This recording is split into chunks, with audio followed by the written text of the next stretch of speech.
नमस्कार बच्चों, मेरा नाम है अभिमन्यु शर्मा और आप देख रहे हैं आपका अपना YouTube channel study with MR. Already हमने जो है 2 पार्ट के अंदर डिस्कस करवाया था आपका यूरोपीय संघ के बारे में, जहां पर बहुत ही अच्छे से हमने डिस्कस करा है, इसलिए आपका वो 17 मिनट की और 14 मिनट की वीडियो गई है। और आज हम डिस्कशन करने वाले हैं आसियान के बारे में। ट्रस्ट में, अगर आपने ये आसियान वाला वीडियो अभी देख लिया तो सारा क्लियर रही आप, ठीक है। और ये रहेगा आपका आज पार्ट 3, ठीक है जी। ये बताता इसलिए चलता ताकि हम ट्रैक पे चलते रहे। और आपको अगर हैंड रिटन नोट्स चाहिए तो डिस्क्रिप्शन के नीचे आपको एक लिंक प्रोवाइड करवा दिया जाएगा, आप उसमें जाकर के हैंड रिटन नोट्स को एक्सेस कर सकते हैं। प्लस इस क्लास की पीपीटी के लिए जो सबसे लास्ट वाला पार्ट आएगा उसके नीचे मैं आपको लगा के दे दूंगा, मतलब डिस्क्रिप्शन बॉक्स के अंदर उसे भी डाल दूंगा। अभी हम जरा डिस्कस करते हैं आपका आसियान के बारे में, ठीक है। सबसे पहली बात तो ये जो आसियान वर्ड लिखा हुआ है ये एक एब्रिविएशन है। एब्रिविएशन समझते हो, एक संक्षिप्त रूप है। इसका पूर्ण रूप क्या है, इसका फुल फॉर्म क्या है? हिंदी में इसकी फुल फॉर्म है दक्षिण पूर्व एशियाई राष्ट्र, ठीक है, राष्ट्र संघ। और इसको इंग्लिश में आसियान कैसे लिखते हैं, वो रहा इसके इंग्लिश में आसियान। और इसकी इंग्लिश में फुल फॉर्म क्या है फिर? इसकी है association of south east Asian Nations. तो ये साउथ ईस्ट एशियन का जो एशिया महाद्वीप के अंदर साउथ ईस्ट पड़ता है, उसे हम जो है, उसी के समूह को जो है हम लोग क्या बोलते हैं? आसियान। अगर आपको डायरेक्शन का नहीं पता तो मैं आपको बता दूं, देखिए 4 डायरेक्शंस होती हैं। तो ये होता है आपका ईस्ट, ये होता है आपका वेस्ट, ये होता है आपका नॉर्थ और ये होता है साउथ। मतलब ये हो गया ईस्ट, वेस्ट और ये हो गया आपका नॉर्थ और ये हो गया साउथ। अब इस कहाँ पर दिखा रहा है? साउथ ईस्ट, यानी कि जो साउथ है और ये ईस्ट है, मतलब कि इधर वाले एरिया की बात करी जा रही है। तो एशिया महाद्वीप के अंदर अगर आप देखोगे तो यहाँ पर आपका ये वही है। 1 मिनट जरा कलर को चेंज कर लूँ। ये देखिए, तो ये हमारा प्यारा भारत हो गया। अपने प्यारे भारत के हिसाब से अगर आप देखोगे तो ये रहे वो सारे कंट्रीज, ये सारा का सारा ये साउथ ईस्ट एशिया इसको बोला जा रहा है, ठीक है। तो इसको ध्यान से देख करके चलिएगा। मैंने आपको मैप के ऊपर पर लोकेशन भी बता दी है। इसकी जो फुल फॉर्म है ना, ये भाई साहब याद रखिएगा, क्योंकि ये बहुत बार पूछते हैं ये लोग इसकी फुल फॉर्म को, ठीक है। आसियान की फुल फॉर्म क्या है? आप चाहे तो हिंदी में याद कर लीजिए, अगर हिंदी में ईजी है आप लोगों के लिए। नहीं तो मैं तो रिकमेंड करूंगा इंग्लिश में याद करके रखिए, क्योंकि इन फ्यूचर में जाकर के इंग्लिश भी तो आपको पढ़नी है ना भाई। अगर इतनी जितनी सी चीज़ें नहीं समझ में आ रही तो ट्रस्ट में आगे जाकर के बड़ी चीज़ें मुश्किल होने वाली हैं, क्योंकि मैं एक्सपीरियंस कर चुका हूँ, इसलिए बता रहा हूँ मैं आपको, ठीक है। तो ऑलरेडी हमने देख लिया। अब जरा बात करते हैं आसियान क्या है। देखिए, आसियान भी ना यूरोपीय संघ की तरह एक संगठन है जो कि अमेरिका के वर्चस्व को, अमेरिका के दादागिरी को चुनौती देने के रूप में सामने खड़ा होकर के आ रहा है, ठीक है। तो अब जब आसियान एक चुनौती के रूप में खड़ा होकर के आ रहा है तो इसके बारे में हमें डिस्कस करना बहुत ही ज़्यादा इम्पोर्टेंट हो जाता है। अगर हम इसकी स्थापना की बात करें कि इसका फॉर्मेशन कब हुआ था, तो वो हुआ था 8 अगस्त 1967 के अंदर हुआ था। कहाँ पर हुआ था? बैंकॉक, ये वही बैंकॉक है ये, ठीक है। सो बैंकॉक घोषणा पत्र के तहत जो है इसका संगठन का जो है स्थापना किया गया था। और ये बैंकॉक है कहाँ पर? बेसिकली आपका थाईलैंड के अंदर, याद रखिएगा चीज़, ठीक है। थाईलैंड के अंदर पड़ता है ये आपका। और यहीं पर जो है ये लोग पहली बार मीटिंग करते हैं 8 अगस्त 1967 के अंदर। और उसके बाद ये लोग आसियान संघ की एक आसियान संघ की एक स्थापना कर डालते हैं। और शुरू में ना ये सिर्फ 5 ही देश थे। कौन से? वो शुरू में 5 देश थे जिनको हम संस्थापक देश भी बोलते हैं। इंडोनेशिया, मलेशिया, फिलीपींस, सिंगापुर और थाईलैंड। ये थाईलैंड के अंदर ही ये लोग बैंकॉक के अंदर मिलते हैं और ये लोग साइन कर डालते हैं, ठीक है। और फिर बाद में जाकर के 5 और नए जो देश हैं वो जुड़ जाते हैं इसके अंदर, जैसे कि ब्रुनेई दारुसलाम हो गया, म्यांमार हो गया, वियतनाम हो गया, लाओस हो गया, कंबोडिया हो गया। इनमें से बस आप ये 5 तो जरूर याद रखें, क्योंकि कभी आप पूछ लेते हैं मैप के अंदर कि 5 संस्थापक देशों के नाम बताइए, वो क्या है। और मैंने एक बार देखा था क्वेश्चन के अंदर, मतलब आया हुआ क्वेश्चन है, मतलब पीवाईक्यू था। वो क्या था? पीवाईक्यू का मतलब होता है प्रीवियस ईयर क्वेश्चन, ठीक है। मतलब पुराने सालों में कभी पूछा गया वो क्वेश्चन। वो क्या था कि आसियान संघ का हेडक्वार्टर, जो इसका मुख्यालय है, वो कहाँ पर है? वो है जकार्ता के अंदर, जो कि इंडोनेशिया की राजधानी है। याद रखिएगा इस चीज़ को, ठीक है। अब हम आगे डिस्कस करते हैं कि आसियान का, जैसे हमने देखा था ना कि जो यूरोपीय संघ था उसका भी एक प्रतीक था, एक उसका झंडा था, वैसे ही इसका भी एक झंडा है, इसका भी एक प्रतीक है। वो क्या है? ये 10 धान की बालियाँ, मतलब जो 10 धान की बालियाँ, धान समझते हो जो चावल की फसल होती है ना, उसी को हम गांव में जाके धान बोलते हैं, ठीक है जी। सो धान की जो बालियाँ हैं, 10 जो है धान की बालियाँ साउथ ईस्ट एशिया यानी कि दक्षिण पूर्व एशिया के 10 देशों की तरफ इशारा करती हैं। और ये आपस में जब ऐसे मिलती है तो इनको क्या, किस चीज़ का वो संकेत माना जाता है? मित्रता और एकता का प्रतीक माना जाता है। और ये वृत्ताकार में है, मतलब ऐसे गोल में है, जैसे दिख नहीं रहा है गोल में, देखो। तो इसी चीज़ को ये चीज़ बोलते हैं। तो इसका झंडे के बारे में हमने यहाँ डिस्कस कर लिया है। अब हम डिस्कस करते हैं कि आसियान जब सामने, मतलब एक फॉर्मेशन के रूप में आया, एक संगठन के रूप में जब आसियान आ रहा था, तो ये लोग आखिरकार आसियान का बनाने का मेन पर्पस क्या था, उसका उद्देश्य क्या था, तो वो चीज़ हमें देखना है। फर्स्ट उद्देश्य तो उसका यही है, हर एक देश का यही होता है, हर एक संगठन का भी यही होता है कि आर्थिक विकास करना है बहुत तेजी तक, बहुत ही तेज तरीके से, ठीक है। हर एक देश के अंदर जो सामाजिक और सांस्कृतिक चीज़ें हैं उसको विकास करना है, कानून और शासन को सुधारना है, संयुक्त राष्ट्र जो यूनाइटेड नेशंस है यानी जो यूएनओ है उसके कायदों पर काम कर करके क्षेत्रीय अधिकार क्षेत्रीय रूप से शांति की स्थापना करनी है और स्थायित्व लेकर के आना है, यानी स्टेबिलिटी लेकर के आनी है, ठीक है।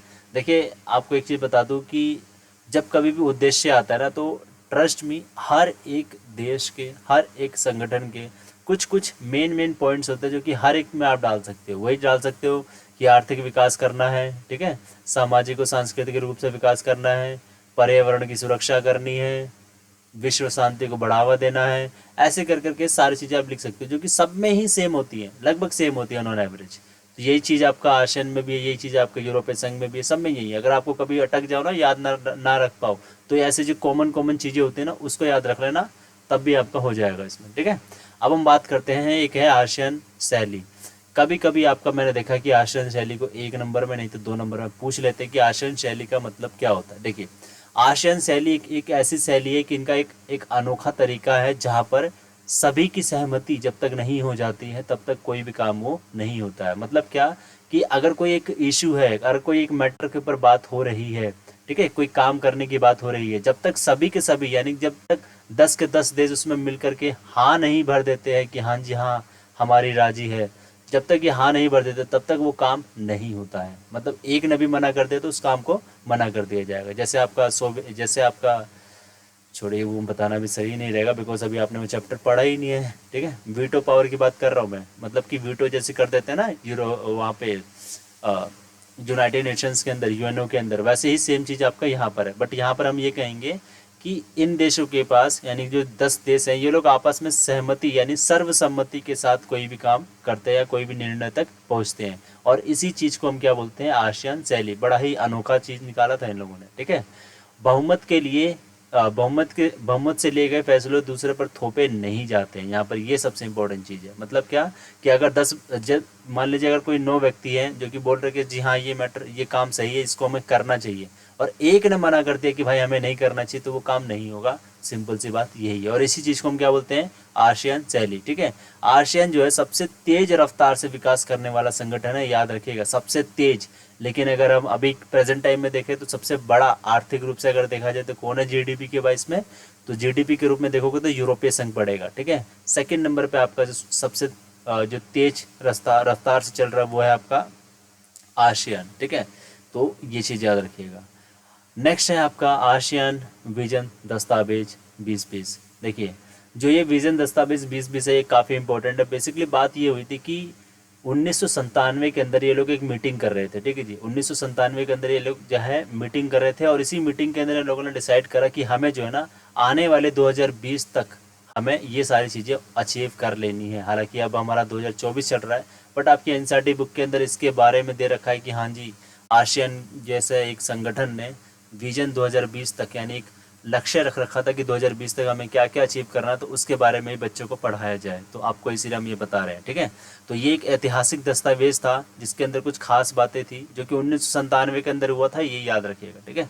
क्या बात रखी हुई थी खास कि टकराव की जगह, मतलब लड़ाई करने की जगह पर हम बातचीत करेंगे, बातचीत कर करके कोई भी मैटर को हम सुलझाएंगे, और आसियान देशों में गैर लोकतांत्रिक जो बदलाव होते हैं उसको हम विरोध करेंगे। मतलब लोकतंत्र को बढ़ावा देंगे, और जो लोकतंत्र के खिलाफ होगा उसको हम मना करेंगे, मतलब कि हम उसे बढ़ावा नहीं देंगे, ठीक है।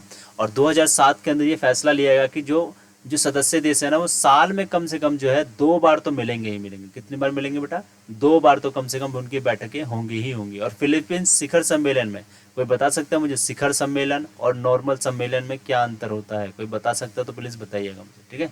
दिल छू दोगे आप मेरा अगर बता दिया तो। फिलीपींस शिखर सम्मेलन में फैसला किया गया कि जो फ्री ट्रेड एग्रीमेंट है उसमें जो है चीन को शामिल किया जाए। शामिल लिखा हुआ है, याद रखिएगा, ठीक है, शामिल ऐसे लिखते हैं शामिल, ठीक है, गलत मिसप्रिंट टाइप हो गए। और चीन में जो है शामिल किया जाएगा, और अर्थव्यवस्था के अंदर जो है उदारता लेकर के आई जाएगी, ये इसका नेक्स्ट पॉइंट है। और बस आपका यहाँ पर ये ख़त्म हो जाता है विजन दस्तावेज, मतलब कि 2020 तक ये सारे के सारे काम आपको अचीव करने हैं, ऐसा इन लोगों ने डिसाइड किया हुआ था। ओके, नेक्स्ट है आपका आसियान क्षेत्रीय मंच की स्थापना।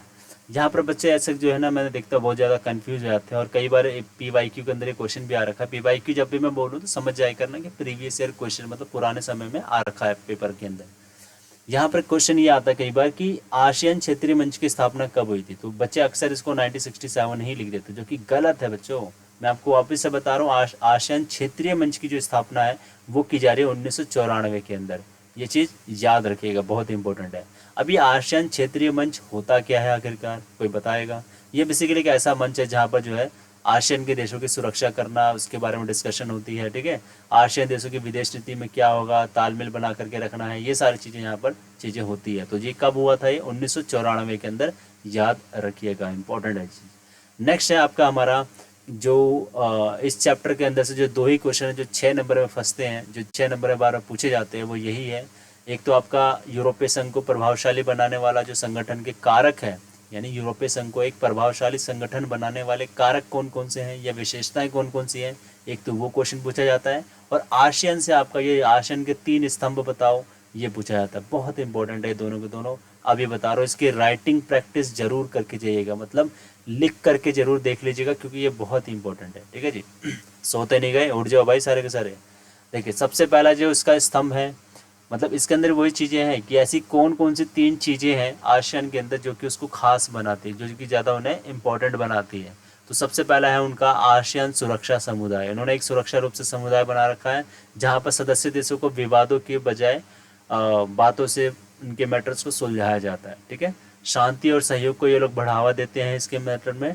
और 1995 में जब इनका एक बैंकॉक शिखर सम्मेलन हुआ था, तो वहाँ पर आसियान को जो है ना परमाणु हथियार मुक्त क्षेत्र घोषित किया गया था। मतलब क्या, जो 10 देश हैं किसी के पास भी परमाणु हथियार नहीं होगा, ऐसा इन लोगों ने घोषणा की थी। तो ये काफ़ी बड़ी बात है, समझ रहे हो, बहुत बड़ी बात होती है, ठीक है।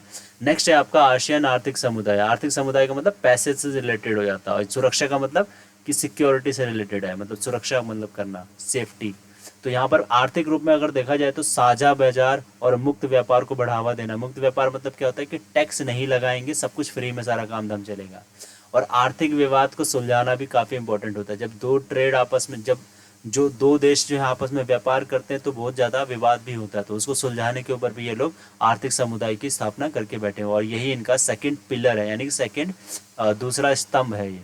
और तीसरा स्तंभ कौन सा है इनका? आसियान सामाजिक सांस्कृतिक समुदाय। इनके नाम से ही अगर आप देखो ना, सारी चीज़ें दिख रही है साफ साफ, तो इनके नाम से ही आप समझ भी सकते हो। तो इसके अंदर क्या है, सिंपल सी बात है, वही है कि आसियान देशों के जो सामाजिक और सांस्कृतिक विकास, उन दोनों को बढ़ावा देना। तो यही सारी चीज़ें आपकी यहाँ पर ये चीज़ें हैं।